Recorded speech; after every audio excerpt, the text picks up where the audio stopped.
With debate में आपका स्वागत है। हमारे स्रोत सामग्री में एक ऐसी बात है जो सदियों से कही जाती है और आज भी उतनी ही चुभती है कि मेहनत और दौलत का रिश्ता उतना सीधा नहीं है जितना हमें सिखाया जाता है। हम सब ने सुना है कि मेहनत का फल मीठा होता है, पर सवाल ये है कि क्या वो फल हमेशा दौलत की शक्ल में आता है? बिल्कुल। और आज की हमारी चर्चा का बड़ा सवाल यही है, क्या पैसा असल में दिमागी खेल, सही रणनीति और सिस्टम को समझने से आता है, या फिर कड़ी मेहनत ही वो नींव है जिसके बिना कोई भी रणनीति, कोई भी समझ एक तरह से खोखली रह जाती है? मेरा मानना है, और स्रोत भी इसी ओर इशारा करता है, कि पैसा सीधे तौर पर मेहनत से जुड़ा ही नहीं है। इसका लेना देना तेज दिमाग, सही फैसले लेने की काबिलियत और हिम्मत से है। और मैं इस सोच को चुनौती दूंगी। मेरा तर्क ये है कि बिना मेहनत के दिमागी काबिलियत और बड़ी बड़ी रणनीतियां वो सिर्फ कागज पर बने नक्शे हैं जिनका असल दुनिया में कोई वजूद नहीं होता। चलिए इस पर बात करते हैं। देखिए, इतिहास गवाह है, हमारी आज की दुनिया गवाह है कि जो लोग सबसे ज्यादा पसीना बहाते हैं वो सबसे अमीर नहीं होते।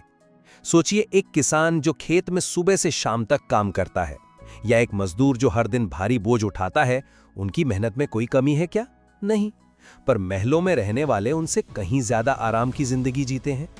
ये एक बहुत बड़ा वहम है कि सिर्फ मेहनत करने से पैसा आता है। स्रोत सामग्री में एक लाइन है जो मुझे हमेशा याद रहती है, अगर मेहनत ही दौलत का पैमाना होती तो हर गधा सोने की काठी पर बैठता। पर ऐसा नहीं है। पैसा उस इंसान के पास जाता है जो हाथों से नहीं, अपने दिमाग से काम लेता है, जो इस पूरे सिस्टम को समझता है। दौलत मेहनत का इनाम नहीं है, बल्कि सही सोच का नतीजा है। जो सिर्फ मेहनत करता है वो असल में अपना वक्त और अपनी ताकत बेच रहा होता है, और जो योजना बनाता है वो दूसरों का वक्त और ताकत खरीदता है। यही राजा और सेवक में सबसे बड़ा फर्क है। समाज में जो मेहनत की इतनी बड़ाई की जाती है वो अक्सर गरीबों को सोचने से रोकने और उन्हें बस काम में लगाए रखने का एक तरीका है। सुनिए, ये सुनने में बहुत क्रांतिकारी लगता है, पर ये सच का एक बहुत छोटा और अधूरा हिस्सा है। ये कहना कि मेहनत और पैसे का कोई रिश्ता ही नहीं है, ये तो चीज़ों को बहुत ज़्यादा सरल बना देना है। ये मेहनत की इज्जत और उसकी असल ज़रूरत पर ही सवाल उठाता है। आपकी बात मान लूं तो बुद्धि और रणनीति क्या है? बस ख्याली तो हैं। उन ख्यालों को हकीकत में बदलने का औजार क्या है? मेहनत। बिना किसी के पसीना बहाए दुनिया की सबसे अच्छी योजना भी एक कागज का टुकड़ा ही रह जाएगी। आपका तर्क उन लाखों करोड़ों लोगों के योगदान को सिरे से खारिज कर देता है जिनके श्रम पर हमारा पूरा समाज टिका है। अगर कल किसान मेहनत करना छोड़ दे तो राजा का महल भी तो भूखा ही सोएगा, है ना? ये सोच एक ऐसी दुनिया को बढ़ावा देती है जहां दूसरों का शोषण करना स्मार्टनेस या बुद्धिमानी कहलाएगा और ईमानदारी से की गई कड़ी मेहनत को बेवकूफ़ी कहा जाएगा। यहाँ इंसानियत और नैतिकता की कोई जगह ही नहीं बचती। आपने नैतिकता की बात की जो जरूरी है, पर मैं वैल्यू क्रिएशन यानी मूल्य पैदा होने की बात कर रहा हूँ। स्रोत साफ कहता है कि मूल्य सिर्फ मेहनत से नहीं, समझ से पैदा होता है। एक क्लासिक उदाहरण है, एक आदमी कुआं खोदता है और दूसरा आदमी ये तय करता है कि कुआं कहाँ खोदना है। पसीना पहले वाले का बहता है, इसमें कोई शक नहीं, लेकिन बड़ा फायदा दूसरे को होता है। आप इसे नाइंसाफी कह सकती हैं, पर स्रोत इसे सिस्टम का नियम कहता है। सही फैसला लेने की काबिलियत ही असली वैल्यू पैदा करती है। मेहनत करने वाला इंसान अक्सर अपने काम में इतना खो जाता है कि वो ये देख ही नहीं पाता कि उसकी मेहनत का असली फल किसके पास जा रहा है। पूरा है। मैं मानती हूँ कि ये तय करना कि कुआं कहाँ खोदना है बहुत ज़रूरी है, लेकिन अगर कोई कुआं खोदने वाला ही ना हो तो आपके उस फैसले का, आपकी उस समझ का क्या मोल रह जाएगा? आप उस इंसान की मेहनत को कैसे नज़रअंदाज कर सकती हैं जो उस विचार को असलियत का रूप दे रहा है? वैल्यू पैदा होना एक चेन की तरह है। इसमें सोच और काम यानी मेहनत, दोनों कड़ियाँ एक दूसरे से जुड़ी हुई हैं। एक के बिना दूसरी अधूरी है, बेकार है। आप बुद्धि को मेहनत से ऊपर कैसे रख सकती हैं जब बुद्धि को सच साबित करने के लिए मेहनत ही चाहिए? मैं इसे दूसरे नज़रिए से देखता हूँ। खोदने वाले को बदला जा सकता है। आज एक है, कल दूसरा आ जाएगा। वो एक साधन है, एक रिसोर्स है, लेकिन जो सही फैसला ले रहा है वो कंट्रोलर की भूमिका में है। जैसा कि स्रोत में कहा गया है, जो सिर्फ मेहनत करता है वो अपना वक्त बेचता है। और हम सब जानते हैं कि वक्त सीमित है, लेकिन जो एक सिस्टम बनाता है वो वक्त को कंट्रोल करता है, जिसकी कोई सीमा नहीं। वो हजारों लोगों के वक्त को एक साथ इस्तेमाल कर सकता है। आप इसे ऐसे समझिए कि मेहनत एक बेकाबू ताकत की तरह है। उसे सही दिशा देने का काम बुद्धि ही करती है।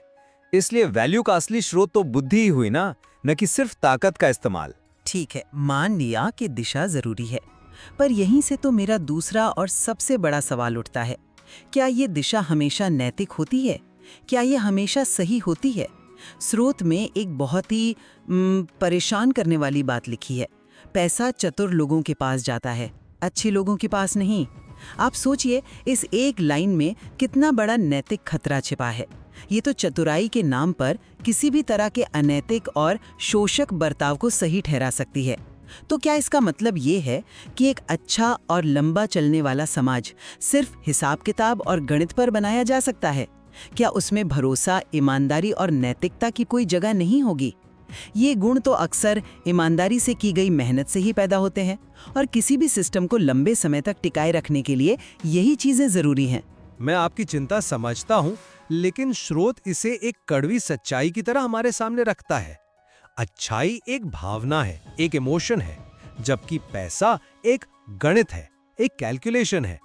पैसा कभी भी थके हुए भावुक शरीर को नहीं चुनता, वो हमेशा एक तेज और हिसाब किताब करने वाले दिमाग को चुनता है। यहाँ बात अनैतिक होने की नहीं है, बल्कि भावनाओं से ऊपर उठकर फैसले लेने की है। स्रोत ये भी कहता है कि सबसे मेहनती लोग अक्सर सबसे ज्यादा भावुक होते हैं। वो कहते हैं, मैंने इस काम में अपनी पूरी जिंदगी लगा दी। लेकिन सल्तनतें जिंदगी लगाने से नहीं, सही चाले चलने से बनती हैं। स्रोत का एक और उदाहरण है, अगर कोई इंसान खुले मैदान में खड़ा होकर चिल्लाए कि मैं सच बोल रहा हूं और दुश्मन उस पर तीर चला दे, तो मौत सच की नहीं होती, बेवकूफी की होती है। पर आपकी सही चाल की परिभाषा क्या है? क्या दूसरों के श्रम का शोषण करना, उनकी मेहनत का पूरा फायदा न देना एक सही चाल है? क्या एक ऐसा सिस्टम बनाना जहां कुछ लोग अपने दिमागी खेल के दम पर लाखों लोगों की मेहनत का फल खा जाए, एक सही चाल है? ये तर्क हमें एक बहुत ही खतरनाक रास्ते पर ले जाता है, जहां हम हमदर्दी और इंसानियत जैसी जरूरी चीजों को भावुकता कहकर खारिज कर देते हैं। कोई भी समाज सिर्फ गणित और हिसाब किताब पर नहीं चल सकता। उसे चलाने के लिए विश्वास और सहयोग की जरूरत होती है, जो अक्सर साथ मिलकर की गई मेहनत और ईमानदारी से ही पैदा होता है। आपकी चतुराई शायद आपको शॉर्ट टर्म में अमीर बना दे, पर लंबा चलने वाला समाज भरोसे पर ही टिकता है। आप गरीबी के असली कारण को नजरअंदाज कर रही हैं। स्रोत के मुताबिक गरीबी मेहनत की कमी का नतीजा नहीं है, बल्कि समझ की कमी का नतीजा है। पैसा आपके फैसलों को देखता है, आपके पसीने की बूंदों को नहीं गिनता। जो इंसान पूरी जिंदगी सिर्फ मेहनत करता रहता है, वो असल में दूसरों के सपनों को पूरा करने में लगा होता है। लेकिन जो सोचता है, जो चुनता है और जो चाल चलता है, वही इतिहास बनाता है। एक सेवक सोचता है, आज मुझे कितना काम करना है, जबकि एक राजा सोचता है, मुझे किससे काम करवाना है और कब उसे रोक देना है। ये सोचने के तरीके का जो फर्क है, वही दौलत का फर्क पैदा करता है। मैं मानती हूँ कि समझ की कमी एक वजह हो सकती है, लेकिन इसे एकमात्र वजह बताना न सिर्फ गलत है, बल्कि उन लोगों के प्रति बेरुखी भी है जो मुश्किल हालात में हैं। आपका तर्क उन व्यवस्थागत बाधाओं, मौकों की कमी और सामाजिक ढांचों को पूरी तरह से नजरअंदाज कर देता है, जो लोगों को सिर्फ मेहनत करने के अलावा कोई दूसरा रास्ता ही नहीं देते। ये कहना बहुत आसान है कि सोचो, लेकिन जब किसी इंसान को अपना और अपने परिवार का पेट भरने के लिए दिन में 12-14 घंटे मजदूरी करनी पड़ती है, तो उसके पास सोचने की ताकत या मौका बचता कहाँ है? स्रोत में ही एक जगह ये भी लिखा है कि मेहनत गरीबों को व्यस्त रखने का एक हथियार है ताकि वो सोच ना सकें। तो फिर हम सोचने की उम्मीद कैसे कर सकते हैं? ये मानना कि गरीबी सिर्फ एक इंसान की व्यक्तिगत नाकामी है, उस पूरे सिस्टम को क्लीन चिट दे देता है जो इस हालात को बनाए रखता है और उससे फायदा उठाता है। लेकिन उस सिस्टम से बाहर निकलने का रास्ता तो उस इंसान को ही सोचना पड़ेगा, कोई और आके उसे नहीं निकालेगा। स्रोत की एक और बात है, हर लड़ाई जीतना जरूरी नहीं, पर हर लड़ाई में उतर जाना पक्की गरीबी है। जो इंसान फैसला नहीं लेता, वो हमेशा गरीब रहता है। स्रोत इसी व्यक्तिगत जिम्मेदारी पर जोर दे रहा है। वो कह रहा है कि सिर्फ मेहनत के पहिए में घूमते रहने से कुछ नहीं बदलेगा। आपको ये जानना होगा कि कब काम करना है, कब पीछे हटना है, कौन सी लड़ाई लड़नी है और किस लड़ाई से दूर रहना है। यही समझ, यही फैसला लेने की हिम्मत ही गरीबी और अमीरी के बीच की असली लकीर है। पर ये समझ हवा में तो पैदा नहीं होती। ये अच्छी शिक्षा से, सही मौक़ों से और एक ऐसे माहौल से आती है जहां इंसान को सोचने की आज़ादी और साधन मिले। सिर्फ यह कहकर के तुम में समझ की कमी है, हम असल में उन लोगों पर ही सारा दोष डाल रहे हैं जिन्हें कभी समझने का सही मौका ही नहीं दिया गया। आप जिस समझदार इंसान की बात कर रहे हैं, वो जिस सिस्टम का फायदा उठाता है, उस सिस्टम की नींव कौन है? वही मेहनत करने वाला मजदूर। इसलिए मेहनत को कम आंकना उस सीढ़ी को लात मारने जैसा है जिस पर चढ़कर कोई इंसान चोटी पर पहुंचा है। ये दोनों एक दूसरे से जुड़े हैं, एक दूसरे के दुश्मन नहीं।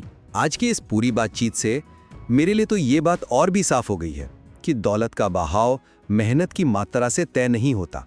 ये उन फैसलों से तय होता है जो उस मेहनत को सही दिशा देते हैं। सिर्फ पसीना बहाना काफी नहीं है, ये जानना कि उस पसीने की सबसे ज्यादा कीमत कहाँ मिलेगी, यही असली बुद्धिमानी है। जैसा कि स्रोत कहता है, पैसा उसका पीछा करता है जो रास्ता बनाता है, ना कि उसका जो बने बनाए रास्ते पर बस चलता रहता है। वहीं दूसरी तरफ मुझे लगता है कि हमने ये भी साफ किया कि फैसलों और रणनीतियों का वजूद ही तब है जब उन्हें लागू करने के लिए मेहनत मौजूद हो। बुद्धि को मेहनत से बेहतर बताना उस नींव को ही कमज़ोर करने जैसा है जिस पर हर कामयाबी की इमारत खड़ी होती है। चतुराई और मेहनत के बीच एक संतुलन होना चाहिए, न कि किसी एक को दूसरे से पूरी तरह बड़ा मान लेना चाहिए। श्रम के बिना बुद्धि सिर्फ एक ख्याल है और बुद्धि के बिना श्रम दिशाहीन है। दोनों एक दूसरे के पूरक हैं। ये तो साफ है कि इस विषय पर कोई एक आसान जवाब नहीं है। स्रोत सामग्री हमें दौलत, मेहनत और बुद्धि के बीच के इस पेचीदा रिश्ते पर बहुत गहराई से सोचने पर मजबूर करती है। बिल्कुल, और ये बहस यहीं खत्म नहीं होती। इस सामग्री में और भी बहुत कुछ है जिस पर आगे भी विचार किया जा सकता है।